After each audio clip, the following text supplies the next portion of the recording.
Deadlock is a combination of the two most popular multiplayer genres in the world. It's a MOBA, and it's a shooter. This will either age really well or really poorly. Given how popular those genres are, and that this is a game made by Valve, of all developers, this is primed to quite possibly become the most popular game ever. And honestly, I'm all for it. Deadlock is not just good, it's not just a flavor of the month game, it looks, feels, and plays incredibly. And that's while it's so far from being done. Deadlock started life as Citadel about half a decade ago, which was a very unique and strange RTS shooter hybrid with VR elements set in the Half-Life universe, and safe to say it's not that anymore. I've seen people make comparisons between Deadlock and, say, Overwatch, and I think these are confused and dismissive at best. If I was going to compare this to anything, it would be League, if it was a shooter. You've got a cast of characters all with 4 unique abilities that you upgrade with levels, lanes which minions walk down that you farm for money, there's 4 sets of defensive towers before a final objective that ends the game when killed, there are jungle monsters interspersed throughout the level, and almost all character progression is done through buying items to level up attack or ability power with the money that you get from killing minions. Doesn't sound much like Overwatch now, does it? There have been other third-person MOBAs before, notably Smite and Gigantic, and both are firmly in the grave. Smite's sequel came out the day that I was writing this, which is a weird coincidence. Deadlock going mostly public is most likely going to send this game to hell, or Hades as it were. As for my personal pedigree, I admittedly have limited experience with both Smite and Gigantic, but I have played a lot of League, a lot of TF2, and a lot of Overwatch. And TF2 might have died for this game, speculatory, but honestly, I'm okay with that, despite how much time I played it for. Though I really like Deadlock as a whole, there are a specific few things that stand out to me that I really like. Items are just named what they do, bullet damage is always the damage that comes out of your gun, and spirit damage is always the damage that comes out of abilities. Items are much simpler, everyone is a laner, the creep deny mechanics are very engaging without being anywhere near as contrived as they are in Dota, the Bioshock Infinite rails are a much more interesting alternative to backing, and perhaps most obviously, the move to 3D and focus on verticality is really fresh. Let's go through those one by one. In League, you open up the shop, and after not playing the game for a while, there's a bunch of new items in there called shit like the Dungeoneer's Butt Plug and the Lantern's Wrath, and I honestly have no idea what the fuck any of those mean. Compare this to I open up the shop in Deadlock, there's an item called Tesla Bullets, and you just kind of immediately get the idea. Even one of the more out there ones like Boundless Spirit make a lot more sense once you realize that it's the highest tier of items that increase your spirit. Most are extremely self-explanatory, like Leech. Note that League is going to be my main reference point, and in League, there are 2 types of damage, ability power and attack damage. On the surface, this seems really simple. Ability power for, abilities, and attack damage for attacks. Except that's not how it works. Abilities in League have different AP and AD scalings based on whatever the hell the designer was feeling that day with absolutely no consistency whatsoever. And some nightmares like Ezreal have both, because fuck it, why not? Some absolute creatures like Pyke scale off of his armor-piercing lethality stat, which is like, what the fuck? In Deadlock, at least for now, it works like it actually should. If you invest in spirit, it's going to make your abilities better. If you invest in your bullets, it makes your gun better. With pretty much no exceptions barred like Reaper TF2. This makes it so much easier to see what people are investing into and to know what you should be building, and speaking of which, items and builds are a lot simpler. A lot of characters are going to be building the same stuff, namely armor and lifesteal, which makes it easier to kind of wing it and get into new characters without doing a ton of research first or relying on third-party websites to tell you what to build out of some 100 choices available. You can buy stuff during laning phase because the shop is just right there, which is some genuinely, truly revolutionary shit. Everyone is going to be doing this because, well, everyone is a laner now. I'm not sure if this is the result of the meta not being super well defined yet, or genuinely how the game will continue to be played, but at least right now, there aren't any junglers. Everyone is a laner. There are neutral mobs around the map, but no one is singled out to be the basher that has to go kill all of them and then be the fall guy for the team if the match goes badly. There are 2 duo lanes, and everyone is expected to just go kill jungle monsters at their own at certain points, though some characters are dramatically better at it than others. I really like this because it means you can kind of expect what you're going to be getting into when you queue for a match, and aren't going to be having a radically different experience if God decides it's time for you to jungle. On top of that, because there's no jungler, there is no longer one person designated as the team's punching bag when things go wrong. This This isn't a thing in League, but in Dota, a huge part of the macro game is killing your own minions so the enemy can't kill them, which is ridiculous. It basically makes no sense and is super gamey, and Deadlock has an equivalent, but it is way less silly. When you kill a minion, you get half the souls immediately, and the other half is in the orb.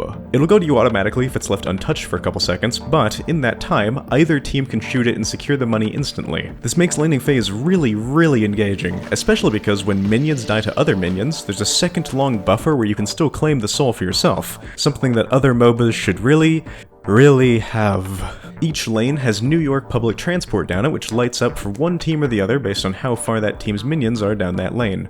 Every 5 minutes you can go super speed on the rail, which makes these deadlocks alternative to pressing recall and waiting 8 seconds, followed by an incredibly boring trek back to lane. These are much more interesting because they give you a very palpable feel of map control. If your friend is overextended and needs help, but your team is doing very well, you can feel it, as you'll have more public transport opened up to help you get to them. It also highlights exactly what Deadlock is doing very well, which is having a focus on verticality. League is understandably not very vertical, as the game is mostly 2D. Deadlock is not so, and is using 3D to its fullest extent, which is something that I found Smite especially to really underuse. Not only are Deadlock's environments really vertical, but character abilities are all about it, either by flying, knocking people up, or going meteor mode. Probably the most common thing I've heard about Deadlock is that CC-like stuns and slows and disarms are annoying, which I do agree with, but they're also just completely commonplace. MOBAs consistently have tons of CC, and they're not uncommon in hero shooters either. This is a case where I don't really have a genuine argument for my point because it's subjective as hell. CC just doesn't bother me, really. I think it's egregiously implemented on some characters, but being in the game at all is fine, I think. If you were in a situation where you're getting repeatedly stunned by the entire universe, it probably means that you were incredibly out of position. I know that's a bit like saying, wow, you don't like being stunned, skill issue, but that is genuinely pretty much how I feel. Deadlock is very clearly unfinished. Valve have done their best to make that as clear as they can, and it's something I think they're quite embarrassed about. The last time I can remember Valve putting anything into early access was Cactus Canyon Robot Destruction, and that, well, I don't think they ever finished those maps. I can't blame them for being so skittish to show any of this off because gamers are so reactionary. They look at a game with guns in a relatively cartoony art style and scream, "It looks like Overwatch!" when it plays absolutely nothing like it. It's not like these people made Overwatch's biggest inspiration or anything. Its biggest problems right now are from a lack of clarity, something that is wholly understandable given that the game isn't done yet, and making tutorials for things that might get iterated out is just a waste of time. They are still adding whole-ass mechanics like the new wall jump and just seeing how people react to them. I've got about 50 hours now, and I will admit that I still don't know what the Baron boss equivalent Rejuvenator buff even does. To save you the same torment on some of the less explained parts, let me do my best to cover some of the more confusing parts of Deadlock. There are boxes and Buddha statues that you can break which have souls and permanent stat buffs in them. These are pretty significant, and you should grab them whenever you can. There are a few spawns that are right in lane, and you should get them on cooldown. The souls especially can be worth a minion or two. I noticed the souls acquired on kill were super inconsistent, and this is because you actually get 2 sets of souls on kill. One entirely scaled based on game time, and the other is based on something to do with that player's total value, though I have absolutely no idea how this is calculated. It might be off total souls, it might be off kills, I honestly don't know. It doesn't work like the League's bounty system because you can still get the same amount off killing them repeatedly, so I don't really know what's going on with this. That's just the best explanation that I got. Regardless, it's basically impossible to calculate how much you get off a kill in the spur of the moment. It'll be at least a value that's entirely based around timescale, which I would give you a value for, but it changed in between me writing this script and getting the footage for this video. That made me realize that it's probably going to keep changing, and so I'm not going to bother to date the video more than I need to. These 4 items right here, all bundled together, might be the most important items in the whole game. Pretty much every character should be buying armor and lifesteal, and I don't think the game makes it obvious just how important they are. I have ended up getting improved spirit and bullet armor in basically every game, and I would recommend that you do too. There are those barriers that they recommend you buy in Vindicta, but they're not even kind of as valuable as the armor just next to them for the same price. The barriers are kind of worthless. If they get fully depleted, which they will, they only recharge after 60 seconds, which is effectively forever away in a game this fast-paced. You can either get a 300 health barrier or a flat 20% damage reduction for all of your health forever. If you buy this literally as early as possible on Vindicta, your effective health goes up to 780 against Spirit, which is only marginally worse than with the barrier, and that disparity will only get better as you level up and get more health. Armor is pretty much always better, but I think if you rush a barrier in landing phase there's the potential of it being better, but they don't upgrade into better items, and so you'll have to sell them anyway. On top of it meaning that money isn't going into something to kill people better, which is something that's pretty valuable in lane. I was under the impression that barriers also made your hitbox about the size of 7's ego, but no, hitboxes are just like that. I actually like this. Hitting a shot that narrowly missed is better than missing a shot that narrowly hit, after all. The barrier visual just makes it way more obvious how large the hitboxes actually are. Knowing when to jungle is pretty hard. But all of the camps are marked on the map with different tier chevrons, and the tier 1 ones are always pretty much doable. The ones that boil down to smacking a German machine for 10 seconds are also never not an option, though at the cost of some health and quite a bit of time. If you need a tiny bit of money and you're not immediately needed somewhere, it's probably okay to detour and murder the local wildlife. If you're faced with someone who keeps charge punching, press the F button to obliterate their hopes and dreams. The last section was intended as advice and notes for players, but Deadlock is firmly in development and Valve has made it clear that they're listening, and so I want to address some stuff specifically for them.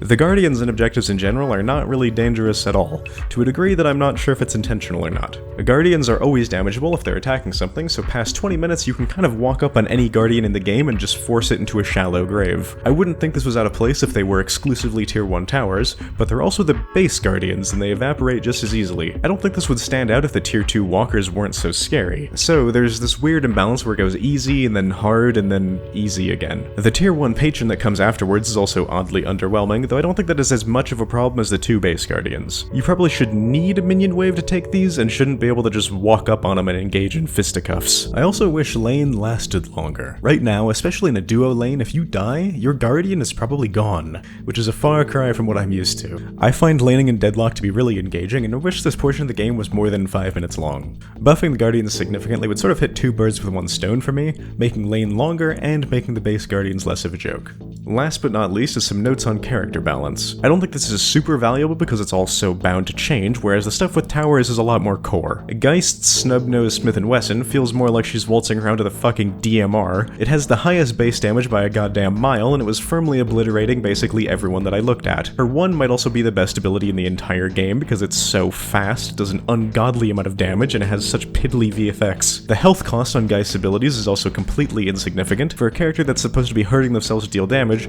they're a far cry from Risk of Rain's Rex murdering itself. Or the developers. Shiv is, at the time of writing, the newest character, and he sets a worrying precedent with his ult. It has an execution threshold, and the only way to see it is when people are already under the threshold and glow red like they have corrupted textures. If a certain amount of the enemy's health bar blocks were colored differently to show the threshold, this would be much less hard to read, or better yet, just get rid of having an execution threshold entirely because it feels horrible. I have to admit that I'm biased on this one though, because every one of Shiv's abilities is analogous in some way to Pyke, and I fucking hate Pyke. When I'm winning 9 out of 10 games with a character and I'm fed on all of them, they should probably have a serious look at. These mechanics just feel very horseshit. Now, don't tell anyone I told you this, but with Boppo, you can 180 after you hook someone, and they get yanked to where you're now looking, which brings up old memories of a certain other hook character, and I left the most important for last, which is, please obliterate Kelvin and Mo and Krill. Pretty much all of the rest of the roster are damage dealers of various classes. Some are skirmishers, some are snipers, some assassins, and some tanks. Having a small few with unapologetically absolutely nothing in their kit except crowd control stands out extremely badly. These characters aren't fun to play, and they feel like absolute bullshit to be on the receiving ends or giving ends of, frankly. Keeping more support-like characters to the realms of Boppo's hook or Dynamo's heal is good. Having an ability be a gigantic 30-meter base cone of you can't press left click for 3 seconds is frankly horrific. For Kelvin, leading into his ice staircase thing and making him a mobile skirmisher seems like a much less annoying alternative to his current iteration, maybe with some ice geothermal vent things to get his team to high ground quickly. For Mo and Krill, honestly you could take them in whatever direction that you wanted. I get that he's a mole, but looking at his silhouette, I honestly thought this guy was a giant walking polar bear at first, and that's the kind of guy I would expect to jump into the sky and crush me like a meteor, similar to Abrams, not burrow into the ground like they're socially anxious. The duo dynamic between, Mo and Krill isn't that utilized either. The dynamic seems to be pretty heavily weighed towards the big dude rather than the little guy. This dude seems pretty much like he only fires the gun and the other one does everything else. Okay, I'll be honest, I have to refer to them as the big guy and the little guy because I have absolutely no idea which one is Mo and which one is Krill. I don't really have anything much else to say about the other characters, either because of a lack of familiarity or because I just think they're fine, though I think the majority are just fine in their current iteration. It is very Valve to release a game in alpha that feels about as finished as most games release, and I have high hopes for this one. Valve, please hire me on as a gameplay consultant or voice actor. My resume is that I have a free version of a video editor and know how to put words on a page and then say them aloud. I did ask them for permission to speak about 7, and then they lifted the public restrictions to talk about the game like 2 days later, which I'm sure was definitely related to me, so I'm basically already a Valve dev. I do read all of my comments, so let me know if you've played Deadlock or, well, want to. It's still invite only for the minute, but conveniently, there's a whole Discord of people you can go join who could potentially invite you if you needed. As I said earlier, League is the only MOBA I have intimate experience with, so if you played a lot of another like Dota, I'd also be interested to hear what's analogous between them and Deadlock. Thanks to my patrons, and me especially. Like, comment, subscribe, you know the drill, and have a good night.